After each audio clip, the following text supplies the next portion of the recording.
So here's a video that I wish I had before I actually applied for my first job. And it's how to negotiate for a raise and how to ask for a raise when you first get a job, or even when you're mid-tier into the job and you want to ask for a raise but you feel like it might be too soon, it might not be the right time, and how do you actually do it, right? So even start with this entire thing, you got to understand one thing, right? The foundation of negotiation, right? Negotiation is not what people tell you out there, which is just compromise. The other person's happy, you're happy, and everything walks away so perfectly. That's not what negotiation is. If you were to compromise all the time, it would be the equivalent of like for you having like a girlfriend, your girlfriend telling you, hey, wear a black shoe, and you want to wear a green shoe, and she's telling you, well, let's just compromise. You wear a green shoe and a black shoe, and you're working out there like you're stupid. And that's what it is. That's what compromise is, right? But you want to walk out of a negotiation where both people feel happy, but it's not because you compromise, it's because you use negotiation tactics to influence them in a way that they actually feel like they're winning. Now, okay, the first rule to negotiation is establishing leverage. Leverage is having like an upper hand against the person that you're negotiating against, right? Not really negotiating against, but you're actually trying to negotiate against, right? And the only way you can create leverage is by having insight and actually doing research. So whenever you're going into a job and you're actually going to apply, you need to do research on the salary. So for example, if I'm going to become like, say an accountant, which I have an accounting degree that I never use, right? But if I were to apply to an accounting degree, I would know that the average salary is between 60 to 80,000, maybe even 90,000 starting out, depending on where I'm applying to, right? So as soon as you walk in, so you already know that, hey, this is what they get paid. This is how much they get paid. This is where they pay that salary. This is for this type of job. And this is how many hours to do, the benefits and everything. So once you have all these things established and you've done all the research, when you walk in the room, you can establish the idea and let that person know, let that boss know, let that hiring person know that you know your stuff and you know what you're doing. And the second thing is asking how and what questions. Now, what do I mean by this is, so say for example, I'm walking into a job, right? And I'm talking to her, I'm talking to the hiring manager, and they're asking, and we're having a conversation, we're having like an interview. Hey, my name is Tommy, I love this job, I have a bachelor's in accounting, I really like it, and I want to start working. And they ask me, well, that's great, how much are you looking to get paid, right? And I say, well, I know the average is around between 65. Okay, this is a good tactic. I'm going to tell you guys this, and don't tell anybody, but it's on the internet. That's very weird. But if you use odd numbers, it actually shows that you did calculations. So whenever you're trying to like have a conversation with a person and they're asking you about figures and numbers, take out a little paper, right? And you start writing down things as they talk, right? And if they ask you, well, how much are you looking to get paid, right? And then you do this. You say, well, I know the average they pay, let's see here. You're not actually looking at anything, but you kind of use this as a tactic. So you say, I know the average accountant makes between I was going to say 600.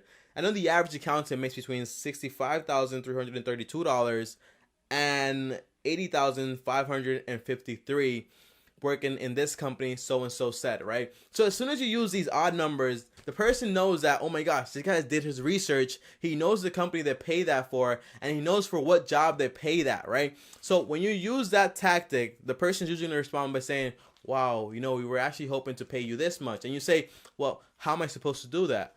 When you use how and what questions in that way, you make the person seem as if like they're in control. So when you say how am I supposed to do that? They have to answer it. They have to give you a solution for that. So they feel like they're in control, but in reality, you're just putting all the pressure on them, and you're the one guiding the entire conversation by using how and what questions. So when you say, how am I supposed to do that? And they say, well, that's just like usually like the starting salary. And I said, well, the average is this. So how am I supposed to do my job and be comfortable with everything that's going on and actually get started into the company and everything, and they're usually going to feel as if like, hey, this is the average, and they're actually going to try to work with you on that. So the third rule is not to compromise. And remember, the first rule is do your research and have insight, and that creates leverage. The second rule is ask how and what questions and figure out what that person wants, and put the pressure on them to actually answer everything. The third rule is not to compromise and keep your eyes on the goal, right? So say for example, you're interviewing me and I walk in, my name is Tommy and I'm the accountant, and I say, hey, I have a bachelor's in accounting, I love the company, I've been doing a lot of research, and you tell me, hey Tommy, we love you, we saw that you have a lot of skills in this field. And remember, when you walk into these accounting interviews, remember to use Dialect as an accountant or whatever you're using. So for example, if I'm working into an accountant, I would talk about tax returns like T35s and all these stuff like that, and W2s, and so they can actually know that I know all this terminology. But depends on the person that's hiring you, because they might not have any insight on that, so you might want to slow down with all the terminology. So, for example, I walk in and they tell me, hey, how are you? Blah, blah, blah. And I'm like, hey, I'm good, blah, blah, blah. And when it gets to the point of they're asking you, well, how much are you looking to get paid? And you say, well, I know the average is between 65,552 and the highest I saw was like 80,330.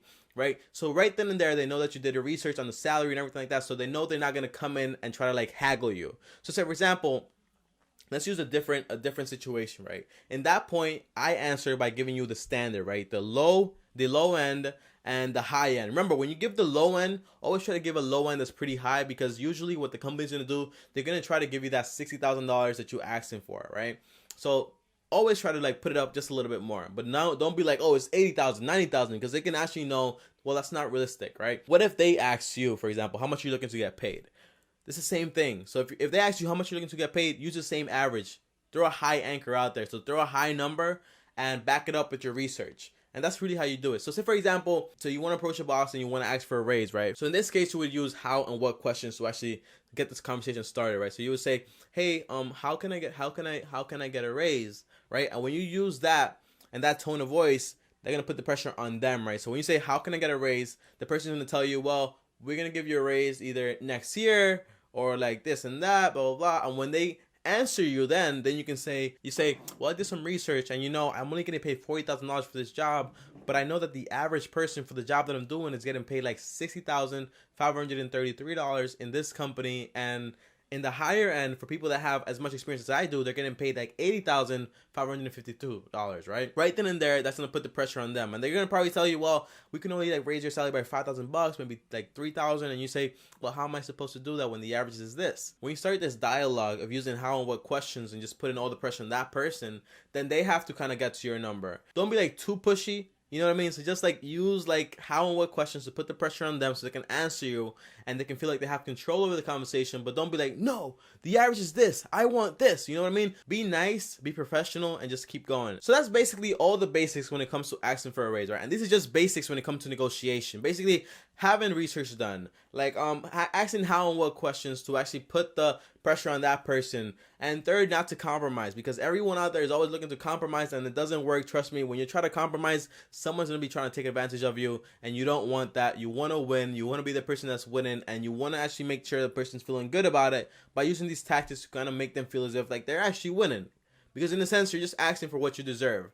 And if you're asking for something that you don't deserve, then you're probably not going to get it anyway. So it's not going to work. But guys, that's really all the basics I have to teach you about how to get a raise. And if you want more details about how to negotiate like bigger and better things, make sure you read the book, Never Split the Difference by Chris Voss. I actually did a book review on the channel about this book. So if you guys want to have a reference to the book before you actually read the book, go watch that video. Let me know what you guys think. I'll see you guys next time, and peace.